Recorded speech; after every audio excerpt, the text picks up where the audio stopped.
All right, let's jump right into Genesis chapter 4. This is the foundational story of the first family outside of Eden, and it is just so raw. It gets into some really profound truths about humanity, our relationship with sin, and even the very beginnings of civilization. So the story kicks off, maybe not how you'd expect. It's not with despair, but with this proud shout from Eve. When her first son Cain is born, she says, "I have got a man with Yahweh." There's this sense of partnership, of accomplishment, like she and God created something together. It's a moment just brimming with hope. To really get a handle on this pretty complex chapter, we're going to break it down into 5 parts. We'll trace the whole story from that initial burst of hope right through the first conflict, the first murder, and then into its really surprising and complicated aftermath. Now, you'd think that getting kicked out of Eden would mean, being completely cut off from God. But the story shows us right away that's just not the case. Even outside the garden, God is very much a part of their world. Yeah, this is super clear from the get-go. Cain and Abel, they live in a world where talking to God is, well, it's just what you do. The fact that they're bringing offerings and God is speaking to them, it shows that the relationship, yeah, it's changed, but it is definitely still there. Okay, so let's get to the first big conflict. It all centers on these 2 brothers and the offerings they bring to God. This is where that central tension really starts to crank up, and it happens in a way that just flips all our expectations upside down. The story sets up this really fascinating contrast, right? You've got Cain, he's the firstborn. His birth was this big moment of pride. And then there's Abel. His name literally means emptiness or a puff of breath. He's the fragile second son. And yet, against all odds, it's Abel's offering that God accepts. And what's so interesting is, the story never actually tells us why Abel's offering is the one that's chosen. Instead, it introduces this pattern that we see again and again throughout the First Testament. God often goes against societal norms. He elevates the unexpected person, the younger son, the one everyone else might overlook. I mean, just think of Joseph or David. It's a divine choice that just totally challenges human hierarchies and embraces the one who seems insignificant. Cain feels this rejection, and he feels it deep. His reaction is just visceral, pure anger and disappointment. The text says his face falls, and this moment, this personal feeling of hurt, it becomes the pivot point for the entire tragedy that's about to unfold. Right here, in this critical moment, God steps in directly, and the conversation that happens next, wow, it's a chilling parallel to what happened with Cain's parents back in the Garden of Eden. This isn't just like a sequel. The whole structure of the test Cain is facing is a dark mirror of what Adam and Eve went through. The story is showing us this repeating pattern of temptation and choice, but this time, the stakes are so much higher.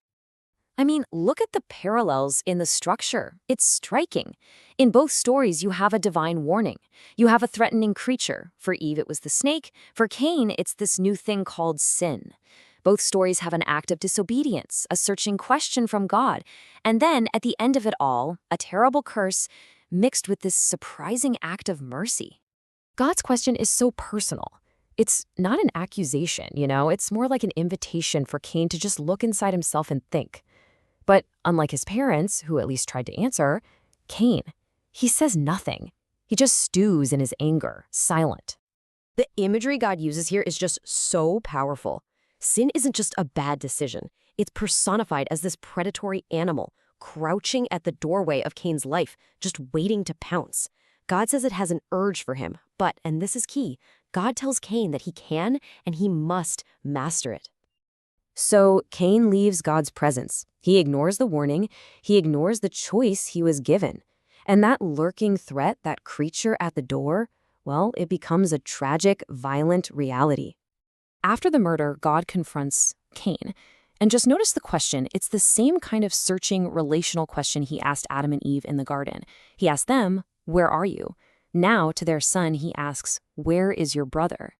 Cain's reply has got to be one of the most chilling lines in the entire Bible. First, it's a defiant lie, "I don't know." And then he just rejects all responsibility with that sarcastic question, basically dismissing the idea that he has any duty to his brother at all. God reveals that this crime did not go unnoticed. The violence was so horrific that the very earth itself is appalled. Abel's blood, he says, is crying out from the ground, demanding justice. Cain's act has thrown the whole world out of balance. So the punishment for the first murder, well, it's not what you might expect. It's not a simple eye for an eye. What we get instead is this really complex judgment, and it's layered with both severe consequences and a surprising amount of mercy. Think about that. In a world where violence has just exploded within the human family, God's first response is not more violence. Capital punishment is not the answer here. Instead, Cain is sentenced to a life that will be shaped by his crime. His fate is a complete paradox. First, he's cursed from the ground. The very earth he used to farm now rejects him. Second, he's expelled, forced to become a wanderer. But then, third, and this is the shocker, God places a mark on him. And it's not for shame, it's for protection. It's a gesture of grace to make sure no one else can kill him. So he's both an outcast and at the same time divinely protected. And then the story takes another wild turn. This cursed wanderer, Cain, goes on to build the very first city. The narrative kind of presents the origin of cities as this very human attempt to build a refuge, right? To find security and escape the consequences of sin. It's seen as this viable but also deeply ambiguous development in the human story. And this just leaves us with a final, really provocative thought.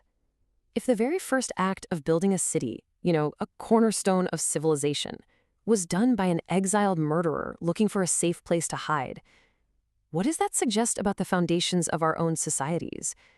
It implies that our efforts to build community and find security are maybe forever tangled up with the complex legacy of humanity's very first wanderer.